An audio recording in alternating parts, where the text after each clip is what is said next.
Everyone is trying to kill you. It's my personal motto. Aside from, I love to have fun on a bike, but every other car I see on the road, I treat like they are steering to kill me. I think a lot of people think that, like, they're like, oh, well, I'm not going to go fast, but you don't have to be going fast to die if you hit your head hard enough. And yeah, if you care about your head, you need to spend the money. It's a good investment. I mean, yes, obviously wear a helmet, right? But I don't know if the subject here was going 120 miles an hour and hit a tree. I mean, then there's obviously a speed issue, right? So if you're going to ride a motorcycle, I think you want to follow the certain rules of the road and be protected. But I mean, imagine what would happen if he wasn't wearing a helmet. He wasn't actually. He wasn't. Wow. So he is very lucky.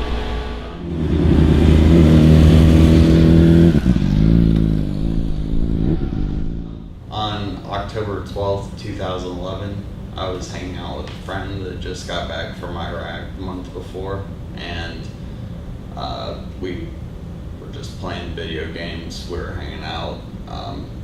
We were drinking a little bit, and he got a text from a friend of his that wanted to hang out, and we decided that was a better idea than two dudes sitting around in an apartment just playing video games by themselves. So he offered to drive, and we get downstairs, and I wonder where his car is, and then I see his bike, and I wasn't sure about it. He mentioned something like, nobody will see you on it, nobody will find out. And so eventually I decided to get on the bike, and while we were on our way to the girls' place, we ended up going 120 miles an hour, and the bike left the ground. We hit a tree, and my friend died on impact, and somehow I survived the accident, and here I am. This picture was from Dodd Hall when I was in inpatient rehabilitation. Clearly it was in November because I hadn't shaved in a while. I was looking homeless. This is my iPod Touch that was in my pocket at the time of the accident. I think that was in my left pocket. I had a diffuse axonal injury, which is basically shaken baby syndrome, but it's where your brain slides around in your skull and there's shearing. So diffuse axonal injury is what happens in high-speed crashes. So it's velocity that's happening, so it's a physics problem. You have white matter and gray matter in the brain, and they have different densities. So the white matter is where the myelin wraps the axon, and the gray matter is where the cell bodies are. So when that high-speed collision, your head is moving back and forth, so it's acceleration, deceleration, and you have a shearing. Somebody didn't see me and turned left right in front of me. I was doing about 35, and I had time to hit the brakes, but not enough time to stop. And I hit them and went over the bars, and the bike was totaled. I remember seeing them and hitting the brakes. The next thing I remember was hitting the ground and my head hitting the ground. And the first thing I thought was like, oh, whoa, I'm alive. My helmet worked. That's cool. So They're a good idea, obviously. In my situation, I wasn't wearing one. I was just dumb stroke of luck. I survived. My left foot had been severed from the accident, so that didn't make it to the hospital with me. And I broke my right leg pretty bad. I had process fractures throughout my thoracic spine. I think it was basically the whole thing, but I can't remember.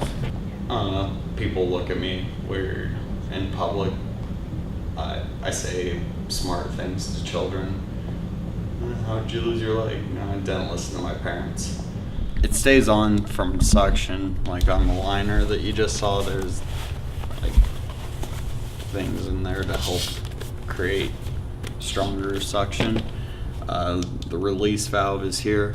I have to charge the knee every night, or else it just It's like it goes rigid if the battery dies. It has microprocessors and an accelerometer down the ankle, and I guess it can sense the weight shift from the heel to the toe, and it's like stumble recovery and stuff, but I've still fallen with it, so it's not foolproof. In normal walking, it has some resistance, but like if I wanted to ride a bicycle, there's free swing mode. I can have there's a standing mode. I think my prosthetist told me it was right around $50,000 for the leg. I don't know. I feel like I tell people my story and